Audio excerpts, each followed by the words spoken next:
टिप्पणी के लिए डॉक्टर आनंद प्रकाश तिवारी जी आपकी अंतिम टिप्पणी चाहते हैं कि ये जो मूवमेंट है, अलग अलग किस्म के कॉल हैं, कोई अनशन का कॉल कर रहा है, कोई बाइकआउट का कॉल कर रहा है, कोई यहाँ पर जो सप्लाई हो रही है भारत सरकार द्वारा अभी भी हथियारों की सप्लाई चल रही है, उसके ऊपर रोक चल रहा है, लेकिन ये सब अभी कहीं पर पहुंचते नहीं दिख रहे हैं। ये सब एक ग्रोइंग मूवमेंट्स हैं, ग्रोइंग प्रेशर है, लेकिन आप आगे क्या देख रहे हैं?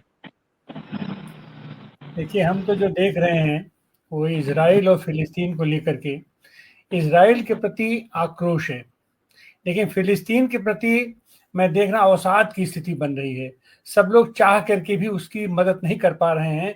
ये अपने आप में एक कुंठा का भाव हमको लग रहा है कि दुनिया के पैमाने पर ये हो रहा है कि हम चाहते हुए भी हम नहीं कर पाए। उसका कारण यह है कि सरकारें बहुत शिथिल हैं।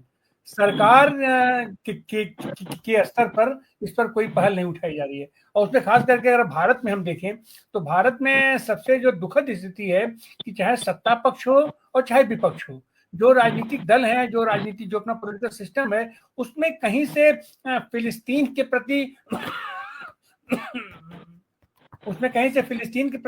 बहुत आक्रामक तरीके से समर्थन नहीं दिख रहा है। ये दुखद बात है।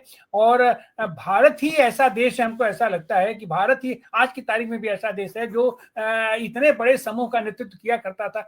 आज भी अगर भारत तन के खड़ा हो जाए तो निश्चित रूप से दुनिया के पैमाने पर एक निर्णायक स्थिति बन सकती है, लेकिन भारत में राजनीतिक स्तर पर उसकी चर्चा तक नहीं हो पा रही है। ठीक है, जनता दौड़ी है, ये जनसंगठन है, उसके चाहने वाले लोग हैं, ये मानवाधिकार वाले लोग हैं, नहीं ये सब तो काम कर रहे हैं। ये जब तक इस इजराइल का और खासकर अमेरिका का जब तक पूर्णतः बहिष्कार की बात नहीं की जाएगी, क्योंकि आज की दुनिया अर्थ प्रधान हो गई है, आज की दुनिया धंधा प्रधान हो गई है, और सीधी सी बात है कि ट्रंप भी इस बात को महसूस करते हैं।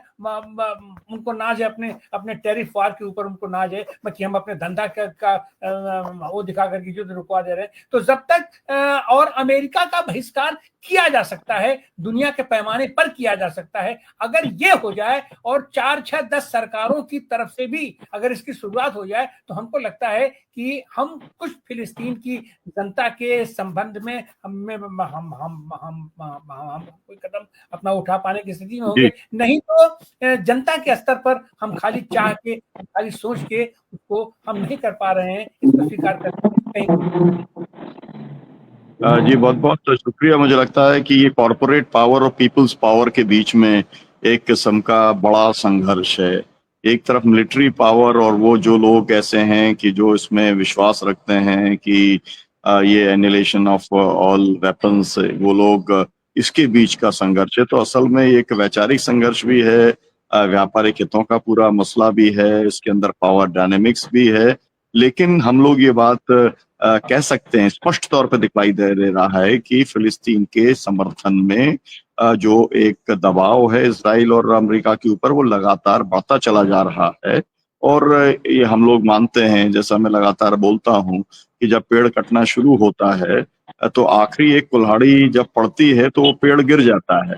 तो लोगों को लगता है कि इसी कुल्हाड़ी से गिरा, लेकिन ऐसा होता नहीं है। जो लगातार कुल्हाड़ी से कटता रहता है, आखिरी के उससे घुसता है। तो मुझे लगता है कि हमें अपने प्रेशर को बढ़ाने की बात है, और हम तो अपने दर्शकों से कहना चाहते हैं कि जहां कहीं भी आपके लिए संभव हो, आप फिलिस्तीन के सॉलिडरिटी मूवमेंट, जो भी ऑर्गेनाइजेशन है, जो भी संगठन है, जो भी लोग हैं, ग्रुप्स हैं, पार्टीज हैं, उन सब के साथ आप जुड़िए। और ये पूरे दुनिया मानवता को शर्मसार करने वाली जो स्थिति बनी हुई है, एक ऐसा नरसंहार जो आज तक कभी नहीं देखा गया है, वो जो फिलिस्तीन के नागरिकों, विशेष तौर पर बच्चों और महिलाओं के ऊपर चल रहा है, उसे रोकने के अंदर लोग आगे आए। सबका बहुत बहुत शुक्रिया। दर्शकों से अपील की वे इसे शेयर करें ताकि अधिक से अधिक लोगों तक ये जो फिलिस्तीन को लेकर चर्चा है वो पहुंचे। जिन्होंने भोजन संवाद को सब्सक्राइब नहीं किया है वो जरूर सब्सक्राइब करें, ताकि आपके पास में हम लोग जो रोजाना कार्यक्रम करते हैं, 6 बजे और 8 बजे आधे आधे घंटे के कार्यक्रम करते हैं, समसामयिक विषयों के ऊपर करते हैं, उसकी जानकारी भी आपके पास में पहुंचे। बहुत शुक्रिया, बहुत धन्यवाद।